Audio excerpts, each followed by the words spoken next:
So, Rafi, Donald Trump and his tariff threats were once again a huge topic of discussion, but this was not déjà vu. Adrienne, the big difference, of course, was everyone was debating in their first language. So there were no real flubs tonight, and the tone was a little sharper. Rather than guaranteeing the rules-based order, the U.S. is turning predator. And so what Canada needs to do is work closely with our democratic allies, our military allies. I've been foreign minister. I know how to do that. In fact, a necessity, an imperative here for us to work with like-minded countries on the new security architecture. Yes, we have to step up for our contribution. How we protect our Arctic, which is under threat not just now from the Russians and the Chinese, but from potential U.S. incursions. Maybe not a big argument, but a bit of a difference in terms of how Chrystia Freeland and Mark Carney would approach tackling the problem of Canada not meeting 2% of its GDP spending on defense. So Carney says he wants to get there by 2030, maybe sooner if he can, but that would be a management issue. Freeland jumping in and saying, no, it's a problem of having the will to do it, and saying she wants to get there by 2027. So, Rafi, another topic of debate tonight was affordability, hugely relatable, hugely important to Canadians for years now. Yeah, you might recall it's the only thing Canadian politicians were talking about before Donald Trump became president. So it came up tonight, so that housing costs. Mark Carney saying he wants to cut the GST for first-time home buyers. Freeland saying she would do the same thing, also reduce credit card fees.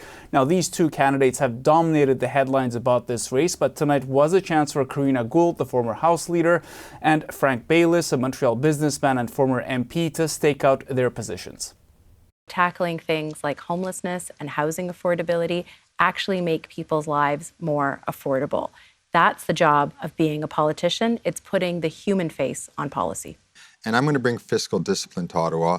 And yes, we're going to have to stop running deficits. It has a direct impact on the value of our dollar, and that has a direct impact on affordability. One difference from last night, the candidates attacked Conservative leader Pierre Poilievre throughout the evening today, and, that suggests they are aware that whoever wins tonight will soon be leading the Liberals against Pierre Poilievre's Conservatives in a general election. Okay. Rafi, thank you. So, Chief Political Correspondent Rosie Barton, obviously also watching that debate closely. Rosie, right out of the gate, hot topic, Donald Trump, no surprise there, but what does it tell you? I mean, it tells us that the Liberal Party is seized with Donald Trump the same way Canadians right across the country are, that this is really a top-of-mind issue for the country, and these leadership candidates realize that they have to position themselves, particularly if they're going to become the next prime minister, as best suited to take on Donald Trump. So there was about 30 minutes about Canada-U.S. relations where they took various positions about how they would deal with Trump's threats, but really the whole debate was colored and viewed through the lens of the president and the threats that he's making against the country. It was substantive. People had clear positions, slightly different ideas, and Rafi's right. They did go after Pierre Poilievre a little more than before.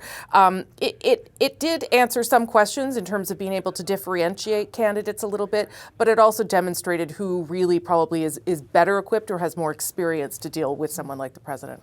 So, Rosie, if I think about the French debate, it was pretty quiet, really. What's your sense of the quality of this debate versus that one? There was still a lot of agreement, and that's because this is a family debate, is the way they've been framing it. So there wasn't a lot of talking over people and sparring, but there were pointier questions. Karina Gould was one of those who sort of stepped out of her own and pushed her colleagues to engage in a real debate of ideas. But if you were left with sort of impressions of people here tonight, Adrienne, I think Frank Baylis, you would walk away thinking he's an outside-of-the-box thinker.